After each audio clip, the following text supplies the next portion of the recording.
Selling your house to an investor sounds simple, right? Fast cash, no repairs, no headaches. But here's the question, what's the catch? Because like most things in real estate and elsewhere, there's more to the story than what you see on the postcard or hear in the pitch. In this episode, I'm breaking down the real pros and cons of working with investors, so you can decide if this path makes sense for you. This video is a part of our series on choosing between an investor or a real estate agent. Today, we're looking at the investor side, what they actually bring to the table, where they fall short, and how to protect yourself from making a choice that could backfire. This isn't about scaring you or selling you, it's about giving you some clarity. Because the truth is, sometimes investors are exactly what you need, and sometimes they're the last thing you should be considering.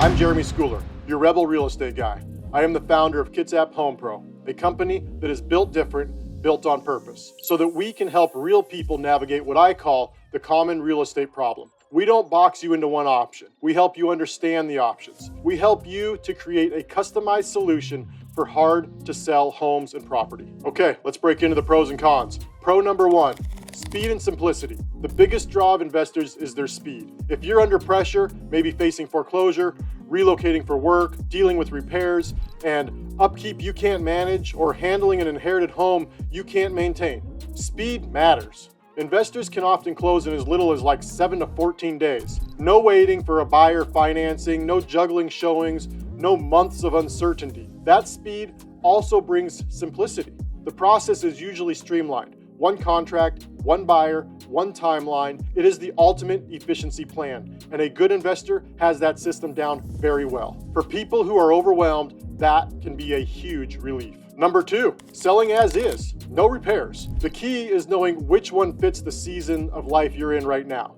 This means no fixing broken plumbing, no painting or staging, no long list that your agent gave you that needs to be done before you list, no sinking 20, 30, 40, 50,000 into more repairs that you're never going to get back anyways. For homeowners with deferred maintenance or properties that have seen better days, this can be huge. It's also an emotional relief. Sorting out decades of repairs, deferred projects, or family belongings can feel like totally impossible. Selling as is gives you an exit without having to carry any of that weight. Also, did you know that investors really don't care if you leave the extra stuff there? Seriously, I tell my clients that are going to be going this route that all they need to do is take what's important to them.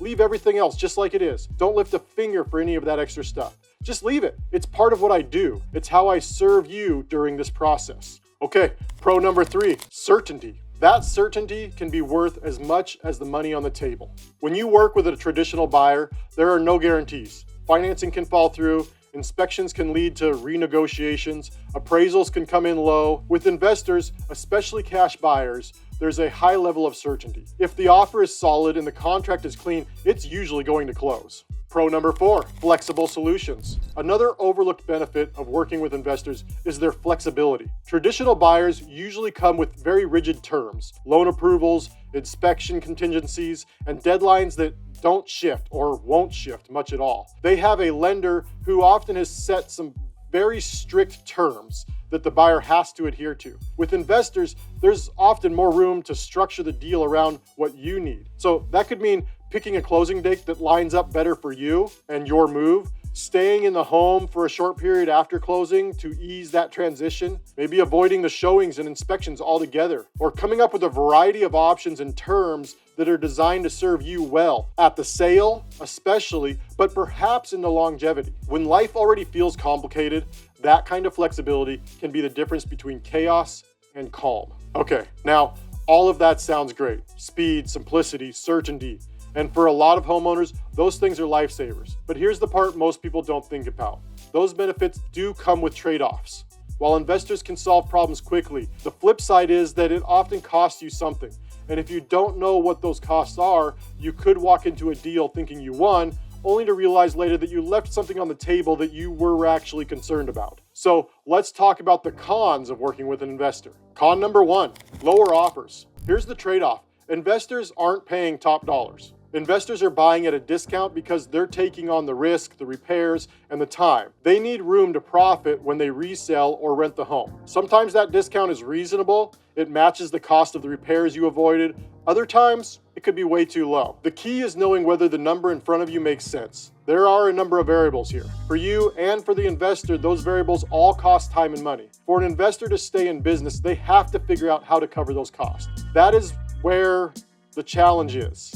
But it is their challenge, not yours. But you should understand what's going on and what they're doing. Con number 2, the we buy houses scams and lowballers. Not every investor plays fair. You've seen the signs on the side of the road. We buy houses, any condition. Some of those are legit. I have some of them out there myself, but many of them are not legit. Scam buyers will dangle this really high offer to get you under contract, and then they're going to hit you with surprise deductions right before closing. Others will lock up your property in a contract for weeks with no intention of actually buying, just so that they can try to flip the contract to someone else. Now, flipping the contract can still be legit. I don't want to say that's wrong. It's not. But like any business, it will come down to the person running the business. It comes down to the integrity of the person you're in contract with. If you find yourself stuck with one who only has their own interest in mind, it can just be super frustrating, and it's probably going to cause challenges that you don't like. The result, delays, frustration,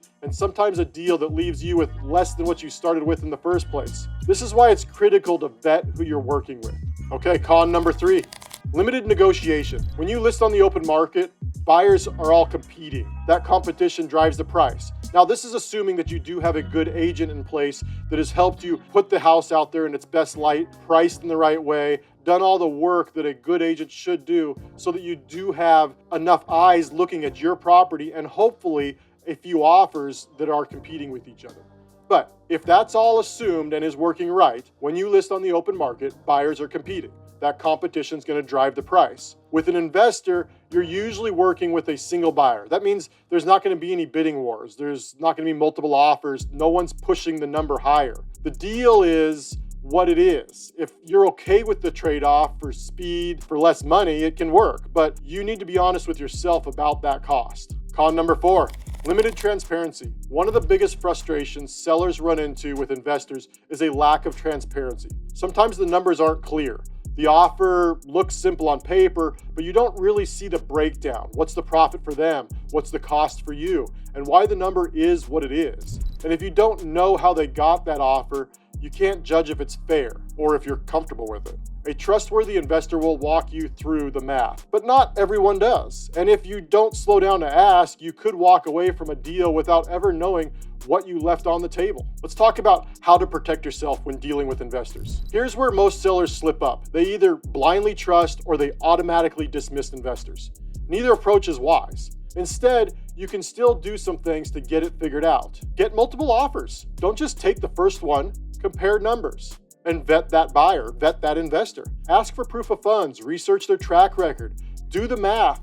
Compare the net proceeds of the investor offer versus what you'd likely net on the open market, even if it means talking to a real estate agent too. Now, I want to throw a note in there on that part, because the same way that a real estate investor might try to give you a low number to get you to agree with them on a lower number, in the same way, a real estate agent is on the other side of the deal where they might try to make you think that they're going to be able to sell the house for more. But the reality is that what the house sells for on the market, that's what it's actually worth. And I've seen agents throw out a number that's larger than life and makes you feel like, man, that is the way I have to go, only to go list the property and they had no business listing at that price in the first place. And that causes frustration too. So there's always hard things on either side of it. So it's so important to vet the people that you're working with. And don't rush unless you have to. If someone pressures you to sign today, whether it's an investor or an agent, that's a red flag. Just slow it down a little bit. Take your time. The best decisions come when you slow down. Weigh your options and move with some clarity. So here's the bottom line. Investors can be the right choice if you need speed, certainty, flexibility, and the ability to just sell it as is and walk away. But they can also be the wrong choice if you're not careful, especially if you're dealing with lowballers, scams, limited negotiations, or a lack of transparency. It's not about good or bad, it's about fit. What's going to work best for you?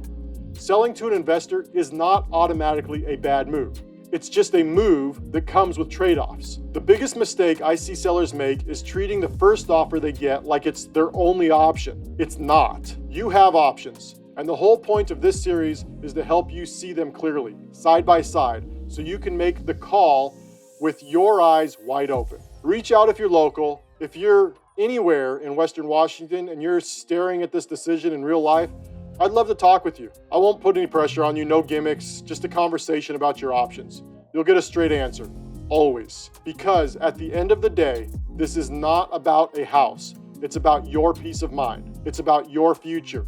It's about protecting your next step. That's what matters most. So take a breath, slow down, watch the next video, and know that you don't have to figure this all out alone. And again, if you found this video helpful, could you help me out by hitting that like button and subscribe?